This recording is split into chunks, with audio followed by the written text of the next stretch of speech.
श्री स्वामी समर्थ। होळीच्या दिवशी आपण अग्नीची पूजा करतो। होळी शांत झाल्यानंतर उरलेली ही राख तुमच्या आयुष्यातील दारिद्र्य आणि संकट जे आहे ते कायम संपू शकते। अनेक जण या राखेला कचरा म्हणून सोडून देतात, पण शास्त्रानुसार ही राख म्हणजे साक्षात विभूती असते आणि होळीची राख घरी आणतात। तर ही राख घरी का आणावी आणि त्याचे जे काही उपाय आहेत तेच आज आपण बघणार आहोत। होलिका दहनामध्ये आपण गायीच्या शेणापासून बनवलेल्या गोवऱ्या, कापूर, तूप आणि विविध औषधी वनस्पती अर्पण करत असतो। त्यांची लाकडे वगैरे जे असतात ते अर्पण करत असतो। यामुळे त्या अग्नीतून निर्माण होणारी राख ही असते अत्यंत शुद्ध आणि ऊर्जेने भरलेली असते। पुराणात असं म्हटलं आहे की होळीची राख शरीराला लावल्याने अंगातील रोग आणि नकारात्मकता नष्ट होते। भगवान शंकराला प्रिय असणारी विभूती आणि होळीची राख यात मोठं साम्य मानलं जातं। आता आर्थिक चणचण दूर करण्यासाठी होळीची थोडी राख घेऊन ते एका लाल रंगाच्या रेशमी कापडात बांधा। ही छोटी पोटली तुमच्या तिजोरीत किंवा जिथे तुम्ही कुठे पैसे ठेवत असाल तिथे ठेवा। यामुळे अनावश्यक खर्च कमी होतात आणि पैशांची आवक स्थिर राहते।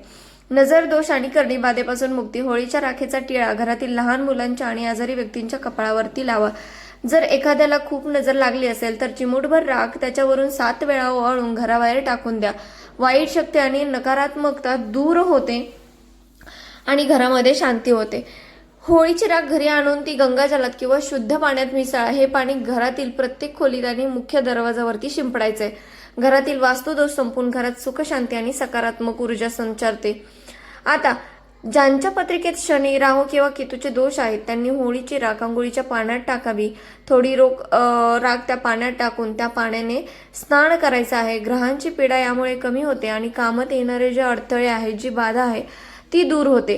घराबाहेर पडताना थोडी राख आपल्या खिशात किंवा रुमालात ठेवायची आहे किंवा तुम्ही जर त्याचा टिळा लावून गेला तरी सुद्धा चालेल। आपल्या मनात कुलदेवतेचे स्मरण करायचं आहे आणि त्या कामाला सुरुवात करायची आहे। तर जी तुमची प्रलंबित कामे आहेत ती पूर्ण होण्यास मार्ग मोकळा होतो। तर राख कधी आणि कशी आणायची, तर सर्वात महत्त्वाचं म्हणजे ही राख धुळवडीच्या दिवशी सकाळी लवकर सूर्योदयापूर्वी जाऊन आणायची आहे।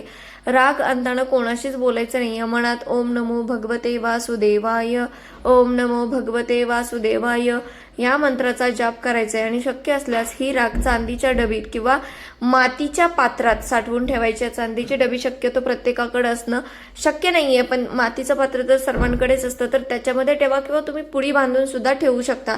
तर ह्या होळीला केवळ रंगच खेळू नका, तर ही पवित्र राख घरी आणून आपले आयुष्य समृद्ध करा।